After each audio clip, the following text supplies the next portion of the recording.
یہ زمین ہے تو بہت چھوٹی سی، لیکن ہے انسانیت کے بہت بڑے حصے کا مرکز نگاہ۔ یہاں بسنے والی آبادی بھی اتنی بڑی نہیں، لیکن اس کی خبروں پر دنیا کی نظریں ہیں۔ یہ وہ جگہ ہے جہاں پر ہونے والے واقعات سے لوگوں کے دل بدل جاتے ہیں۔ یہ ہے سرزمین بابرکت یعنی فلسطین۔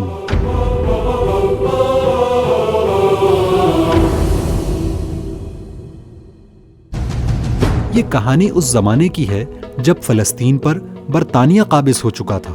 جرمنی کے ایک اخبار کا نمائندہ لیوپولڈ وائز، جو صحافی تھا، یہودی تھا، فلسطین میں ہونے والے واقعات کی رپورٹنگ کے لیے 1922 میں جرمنی سے فلسطین کی طرف بذریعہ ٹرین روانہ ہوا۔ ایک اسٹیشن پر لیوپولڈ کے کمپارٹمنٹ میں بیٹھا مسلمان عرب بدو کھڑکی سے ایک کیک لیتا ہے اور پھر اس کیک کو 2 حصوں میں تقسیم کر کے ایک حصہ لیوپولڈ کے حوالے کر دیتا ہے۔ لیوپولڈ ہچکچاتا ہے تو وہ بدو عربی میں کہتا ہے کہ تم بھی مسافر ہو اور میں بھی مسافر ہوں، تمہارا راستہ اور میرا راستہ ایک ساتھ ہے۔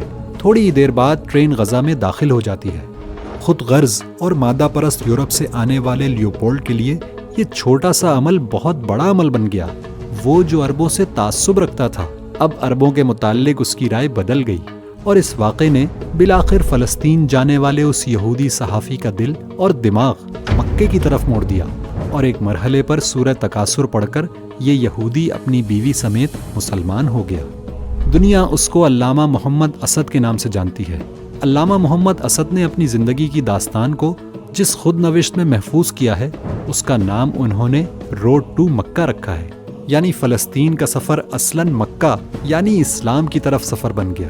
اس واقعے کو 1 صدی گزر گئی، دنیا بہت ترقی کر گئی، اور پھر 2023 میں ایک مزاحمت کا آغاز ہوا۔ شروع میں تو میڈیا نے اس مزاحمت پر دہشت گردی کا لیبل لگانے کی خوب کوشش کی، لیکن اس بابرکت سرزمین سے آنے والی مظلوموں کی تصویروں نے لوگوں کی رائے کو بدلنا شروع کر دیا۔ لوگوں کو اندازہ ہونا شروع ہوا کہ اصل میں دہشت گرد ہے کون۔ امریکہ میں طلبہ و طالبات مظلوم فلسطینیوں کے حق میں ٹینٹ لگا کر بیٹھ گئے۔ عالمی فورمز پر جینوسائیڈ کی صدائیں بلند ہونے لگیں۔ ماضی کے برعکس اس مرتبہ ہر وہ شخص رپورٹر بن گیا جس کے پاس فون تھا، اور پوری دنیا میں پھیلے سوشل میڈیا یوزرز نے کنونشنل میڈیا کی جگہ لے لی۔ اس طرح پوری دنیا کے لوگوں کی نظریں فلسطینی مظلوموں کے ایک ایک عمل پر تھیں۔ بارش کے برستے پانی پر پانی سے محروم بچوں کے شکرانے نے لوگوں کے چہروں پر آنسو برسا دیے۔ اپنی مردہ نواسی کی لاش کو ہاتھ میں لے کر چومنے والے اور بعد میں خود شہید ہونے والے پیکر وفا نے لوگوں کے دلوں کی دنیا بدلنی شروع کر دی۔ لوگوں نے مظلوم انسانیت کی سسکیاں دیکھیں، لیکن ناشکری کے بجائے شکر، فرار کے بجائے عزیمت اور غداری کے بجائے وفا کو دیکھا۔ فلسطین میں ہونے والے مظالم اور وہاں کے لوگوں کی مزاحمت نے لوگوں کی توجہ مکہ کی طرف کرنا شروع کر دی۔ یہ کس قسم کے لوگ ہیں؟ یہ کیسے اس رویے کا مظاہرہ کر رہے ہیں؟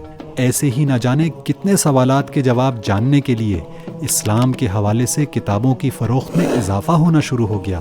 اگر آدھے کیک کے تحفے نے ایک شخص کو مکہ کی طرف عازم سفر کیا تھا، تو فلسطین میں بہنے والے خون کی ندیوں نے نہ جانے کتنے لوگوں کو مکہ کی طرف بہانا شروع کر دیا، اور یوں دل سے روڈ ٹو مکہ برآمد ہونا شروع ہوئے۔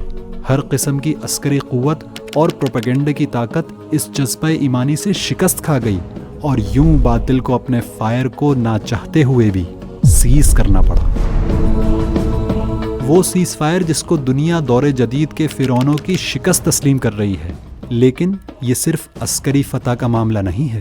اس مزاحمت نے تو ایک اور چیز کو واضح طور پر بیان کر دیا، اور وہ یہ کہ بیت المقدس اور خانہ کعبہ ایک مسجد کی جانب دوسری مسجد کی طرف سے سفر ہے۔